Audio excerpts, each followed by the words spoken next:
Hello guys, welcome back to my channel. तो आज के इस वीडियो में आपको एक ऐसी सच्चाई घटना के बारे में बताने जा रहा हूँ तो सुनकर आपका दिल दहल जाएगा। तो हाँ, ये स्टोरी है, एक रियल ट्रू बेस्ड स्टोरी है और ये मेरे फॉलोअर्स की स्टोरी, जिसने मुझे इंस्टाग्राम पे डीएम किया इसके ऊपर आप एक वीडियो बनाया। उनकी परमिशन से मैं एक वीडियो बना रहा हूँ उनकी पूरी कहानी की। तो गाइस, जब मैंने अपना डीएम ओपन किया इंस्टाग्राम का तो मैंने देखा अनुज जी का मैसेज आया हुआ है। उन्होंने बोला है कि मेरी उनकी एक बहुत ही जो 2007 में बीती उनकी एक स्टोरी उन्होंने मुझे बताया और बोला कि आप इन्हें यूट्यूब पे एनालिसिस वीडियो के थ्रू आप लोगों के साथ शेयर कर सकते। तो ये सब बात होने के बाद जब उनका मैंने डीएम पढ़ा, उनका पूरा ट्रू बेस्ड स्टोरी पढ़ा, तो मैं 5 मिनट तक पहले एकदम शांत हो गया कि क्या ये भी सच हो सकता है। उनके साथ जो भी हुआ मुझे तो नहीं लगता है सच हो सकता है, बट उन्होंने जिस तरीके से बताया मुझे 100% कन्फर्म हो गया कि वो जो भी बोल रहे हैं उनका सच्चाई है और ये स्टोरी मैं आप तक पहुँचा रहा हूँ। अब बात है 19 जुलाई 2007 की, जब वो अनुज जी अपने कार में बैठ के ऑफिस से न्यू ज्वाइनिंग हुआ था उनका और ऑफिस से अपने घर पर जा रहे थे। और घर जाते ही जब बीच में गाने बजाते बजाते कार में जाते और बीच में उन्हें ये रियलाइज़ हुआ कि उनके कार में फ्यूल पूरा कम है। फ्यूल कम होने की वजह से उनको पता चला कि आगे चल के उनका 10 मिनट में आई थिंक कार बंद हो सकता है, क्योंकि फ्यूल कम है और तेज़ बारिश हो रही थी बाहर। तो कुछ समय बाद उन्होंने जो सोचा था वही हुआ। कार एकदम से बंद हो गई क्योंकि फ्यूल उसमें थोड़ा भी नहीं था। 10 मिनट बाद एग्जैक्टली कार बंद हो गई। फिर उन्होंने सोचा कि अब कार बंद हो गई, अब घर पर कैसे जाऊँ, और तेज़ बारिश थी बाहर। फिर उन्होंने कार कैसे कैसे दरवाज़ा खोला और सोचा कि मैं जाऊँगा बाहर पेट्रोल पंप पे और एक बोतल में पेट्रोल डीजल लेके कार में डाल के फिर मैं घर पे जा सकता हूँ। बट पेट्रोल पंप उधर से लगभग 2 किलोमीटर की दूरी पर था, जो कि पैदल जाना बहुत ही मुश्किल पड़ता है। शायद ही कोई पैदल जा सकता है 2 किलोमीटर, बहुत कम लोग पैदल जाते हैं। तो फिर उन्होंने अपने गाड़ी का दरवाज़ा खोला और छाते लिए और अपना पेट्रोल का डब्बा लेके निकल पड़े भगवान का नाम लेके। फिर कुछ समय बाद उन्हें रियलाइज़ हुआ कि भगवान ने उनकी सुन लिए और 10 मिनट बाद ही पीछे से एक गाड़ी ने हॉर्न दिया और उनके पास जाके रुका, क्योंकि उन्होंने लिफ्ट मारा था। और लिफ्ट मांगने के बाद उन्होंने विंडो को नॉक किया और नॉक करके बोला कि मुझे पेट्रोल पंप में जाना है और मेरे गाड़ी का फ्यूल एकदम बंद हो चुका है, गाड़ी बंद हो चुका है, मैं बीच में फंस चुका हूँ, मुझे घर पे जाना है।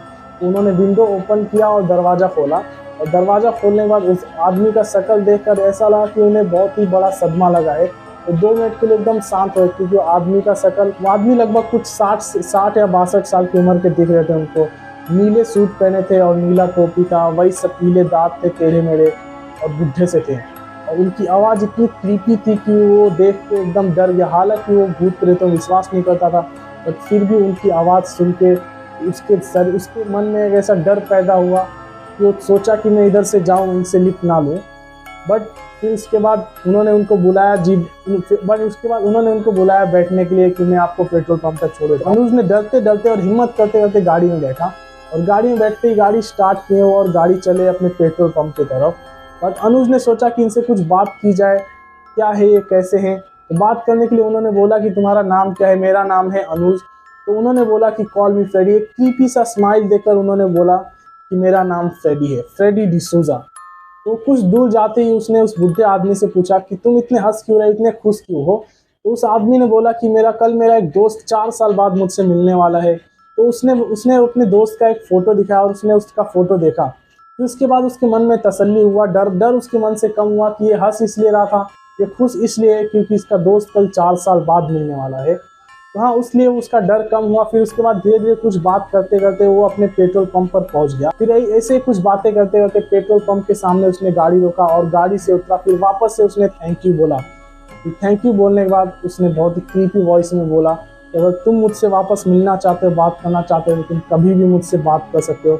और अपने नीले कोट के जेब से एक पेपर का बंडल निकाला और उस बंडल में से एक कोने से पेपर फाड़ के उसमें अपना नाम, जो कि रेमो डिसूजा, अपना फ़ोन नंबर और अपना बांद्रा वेस्ट का एड्रेस दिया। और एड्रेस देने के बाद उसने थैंक यू बोला और उधर से चला गया।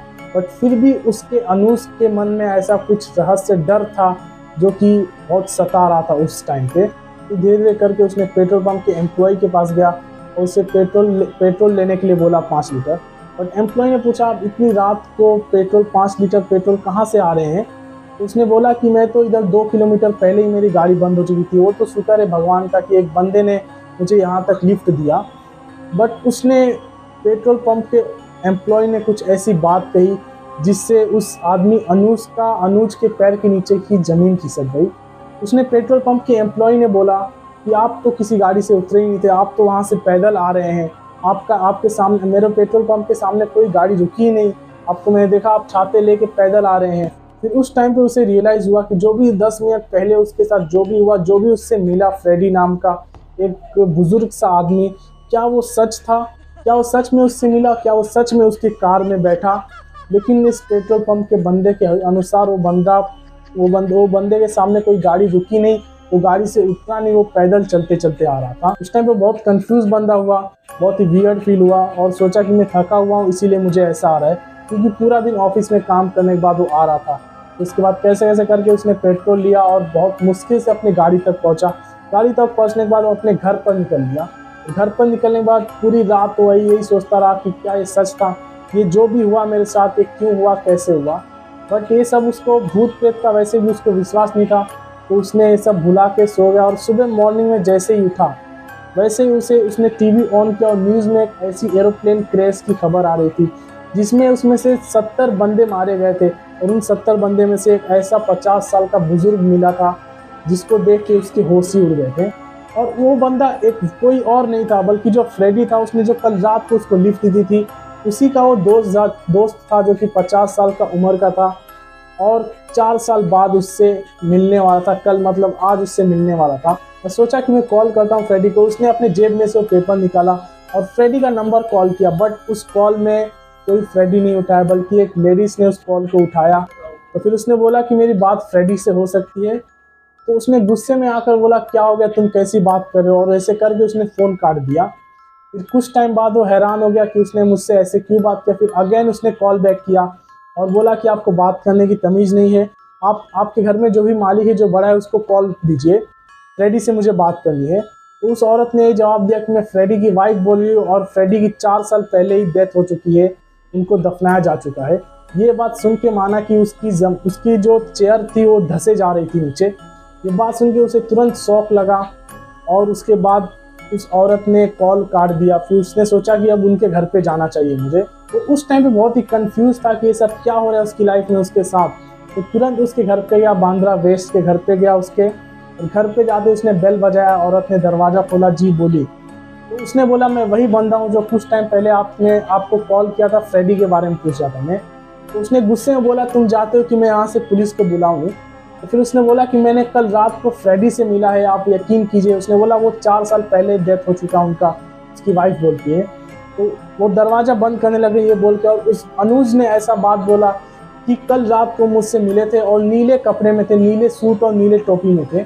उस टाइम पे औरत दरवाज़ा बंद करने से रुक गई और दरवाज़ा को वापस ओपन की। उसने फिर उसको बोला कि हाँ यही जो सूट था, यही कपड़ा था जब मैंने उनको दफनाने टाइम पहन आया था। फिर उसके बाद अनुज ने उस औरत को सारी उनकी फ्रेडी की स्टोरी बताई, जो जो कल रात को उनके साथ हुआ सब बताया। उनके पास जेब में कुछ था पेपर, उन्होंने निकाल के मुझे एड्रेस दिया, नंबर दिया, और उन्होंने blue blazer, blue coat pant और ब्लू टोपी पहना हुआ था। उनके बाद से उस औरत को कुछ सच्चाई उसके बात में लगने लगी। फिर उसके बाद वो अनुज को उनके ग्रेवयार्ड पर, जो कि उनके कबर पर ले गई, जो उनको गाड़ा गया था उधर। फिर उसके बाद उसको उधर लेके जाने के बाद और अनुज उधर गया, उनके ग्रेवयार्ड के जस्ट एग्जैक्ट सामने खड़ा था। एग्जैक्ट सामने खड़ा होने के बाद उसने कुछ ऐसा सोचा, कल रात को उसी बंदे से मैं मिला था और आज उसकी कब्र इधर है, जो कि 4 साल पहले उसकी मौत हो चुकी है। और फिर उसके बाद उसने एक ऐसा बात बोला कि वो फ्रेडी की आवाज़ बहुत ही पतली थी और बहुत ही अजीब तरीके से, वो क्रीपी तरीके से बात कर रहे थे। तो उसकी औरत ने ये बोला कि उसकी आवाज़ पतली नहीं थी बल्कि बहुत ही मोटी थी आवाज़, वो ऐसे तरीके से बिल्कुल भी बात नहीं करते। तो फिर उसकी बात सुन के अनुज को लगा कि ये जो औरत उसकी वाइफ जो बोल रही है, उसका आवाज़ और मैंने जो कल आवाज़ सुना उसमें तो बहुत फ़र्क है। उसमें जो मैंने आवाज़ सुना बहुत ही पतली आवाज़ थी और बहुत ही क्रीपी आवाज़ थी, और उसकी औरत ये बोली कि उसकी आवाज़ बहुत ही मोटी थी और बहुत ही अलग ही आवाज़ थी। तो फिर उसके बाद उन्होंने कुछ ऐसा बोला कि उसके आदमी के जब एक्सीडेंट हुआ, जब उन्होंने आत्महत्या किया, सुसाइड किया, तो उन्होंने अपने गर्दन पर गोली मारा था। उसी कारण की वजह से मैंने ये सोचा कि उनकी आवाज़ ऐसी हो गई होगी। फिर उस घटना के बाद वो अपने कैसे भी करके अपने घर पर आया और वो बहुत ही डरा हुआ था, क्योंकि वो एक ऐसे टाइम से गुजरा कि उसे 4 साल पहले जो मरा हुआ इंसान था वो उससे मिला, उसके बारे में जाना और उसने एक उसका नंबर भी दिया, एड्रेस भी दिया और उधर मिल के भी आया और उसका कवर भी देख के आया। तो इस बात में बहुत सारी सच्चाई और बहुत सारी रहस्य छुपी हुई है। उसके बाद आज तक ना वो आदमी उससे मिला, ना ही उसके सपने में आया, ना ही वो उसका पेपर जो उसके पास नंबर था वो उसकी वाइफ को दे दिया। अब उसने क्या किया कुछ नहीं, उसके घर पे भी कभी नहीं गया। ये सब बातों कई साल हो गए, बट आज भी वो बात उसके मन में चुभती है एक कांटे की तरह। ये बात उसे कभी भूल नहीं पाएगी कि कुछ सालों पहले 2007 में ऐसे भी उसके साथ हुआ था। इसी कारण उसने मुझे शायद डीएम किया और बताया। तो हाँ, यही थी उसकी अनुज की पूरी सच्चाई। उम्मीद करता हूँ कि ये सच्चाई का वीडियो आपको बहुत ही ज़्यादा पसंद आया होगा। और अगर आपको भी मेरे वीडियो का हिस्सा बनना है तो ये रहा मेरा इंस्टाग्राम अकाउंट हैंडल। आप इस पर मुझे डीएम कर सकते हैं और अपनी जो भी स्टोरी है, सच्चाई स्टोरी मुझे बता सकते हैं। और उम्मीद करता हूँ कि आप मुझे डीएम करेंगे, क्या पता अगला वीडियो मैं आपके डीएम के ऊपर बना रहा हूँ। तो मिलते हैं ऐसे आप अगले वीडियो में आपसे। उम्मीद करता हूँ आपको वीडियो पसंद आया। अगर पसंद आया तो लाइक करें, सब्सक्राइब करें एंड शेयर करें। मिलते हैं जल्द ही आपसे ऐसे ही अगले कुछ विचित्र कहानी के साथ। तब तक के लिए बाय बाय।